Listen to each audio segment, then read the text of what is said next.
नमस्कार, स्वागत है आपका टीआरसी बेतिया में। और इसमें हम लोग मोहम्मद शाह रंगीला के बारे में पढ़ेंगे, जिसका कार्यकाल 1719 से लेकर 1748 तक रहा। क्लियर है। रोशन अख्तर सैयद बंधुओं के सहयोग से सितंबर 1719 में मोहम्मद शाह रंगीला के नाम से दिल्ली की गद्दी पर बैठता है। ठीक है। अत्याधिक विलासितापूर्ण जीवन व्यतीत करने, युवतियों के प्रति शौकीन होने तथा प्रशासन के प्रति लापरवाह होने के कारण ही मोहम्मद शाह को रंगीला बादशाह कहा जाता है।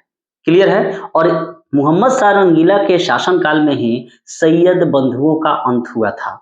और इन सैयद बंधुओं यानी कि अब्दुल्ला खां और हुसैन अली खां के अंत में हैदराबाद का निजाम यानी कि आसफ जहां या निजामुल मुल्क ने मोहम्मद शाह रंगीला का साथ दिया था। और इस उपलब्धि में निजामुल मुल्क को मोहम्मद शाह रंगीला ने अपना वजीर यानी कि प्रधानमंत्री बनाया। लेकिन कालांतर में मोहम्मद शाह रंगीला का रवैया ढुलमुल होने के कारण एवं दरबार में मुगल सम्राट के पद के लिए चल रहे षड्यंत्र के कारण जो है मोहम्मद शाह रंगीला वजीर का पद त्याग कर दक्षिण भारत चला जाता है। और दक्षिण भारत जाने पर निजामुल मुल्क ने 1724 में जो है हैदराबाद राज्य की स्थापना दक्कन में कर देता है।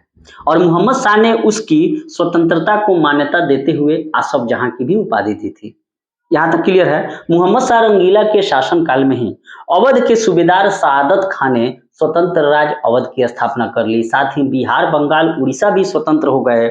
और 1 मार्च 1737 को मराठों ने लगभग 500 घुड़सवारों के साथ दिल्ली पर आक्रमण कर दिया। लेकिन मुगलिया सल्तनत कमजोर होने के कारण किसी ने उसका विरोध नहीं किया। और आगे चलकर 17 जनवरी 1738 को मराठों एवं मुगलों के बीच 1738 में सिरौज की संधि हुई। और जिसके अंतर्गत मराठों का अधिकार क्षेत्र जो है नर्मदा से लेकर चंबल नदी तक मान लिया गया। और बदले में मराठों ने मोहम्मद शाह रंगीला को 50 लाख रुपये आर्थिक सहायता देने का वायदा किया। यहाँ तक क्लियर है। आप देख सकते हैं कि मुगलिया सल्तनत कितना इकोनॉमिक रूप से कमजोर हो चुका था।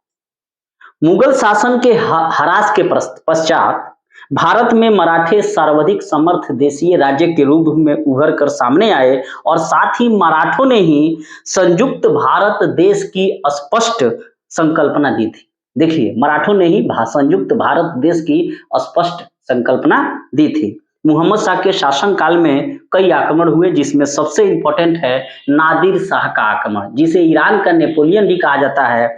और मोहम्मद शाह के शासनकाल में फारस के शासक नादिर शाह ने 1738-39 के बीच भारत पर आक्रमण किया।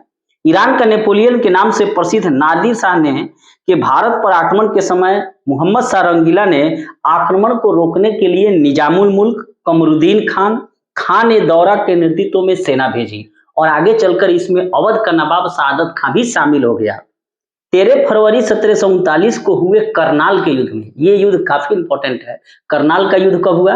13 फरवरी 1739 को हुए करनाल के युद्ध में मुगल सेना बुरी तरह नादिर शाह से पराजित हुई। फिर भी निजामुल मुल्क ने 50 लाख रुपये हर्जाना देकर नादिर शाह को वापस फारस भेजने के लिए राजी कर लिया।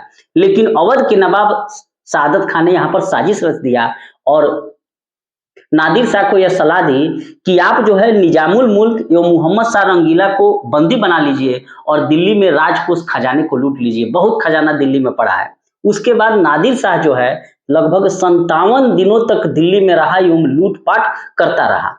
और साथ ही तख्ते ताउस यानी कि मयूर सिंहासन को लेके चला गया, कोहिनूर हीरा भी ले गया। और मोहम्मद शाह रंगीला द्वारा तैयार कराई गई हिंदू संगीत की प्रसिद्ध चित्रित फारसी पांडुलिपि को भी अपने साथ ले गया। और 1747 में उसकी नादिर शाह की मृत्यु हो जाती है। तो इस प्रकार हमने मोहम्मद शाह रंगीला के बारे में पढ़ा, जिसका कार्यकाल 1719 से लेकर 1748 तक रही, और नादिर शाह के बारे में पढ़ा।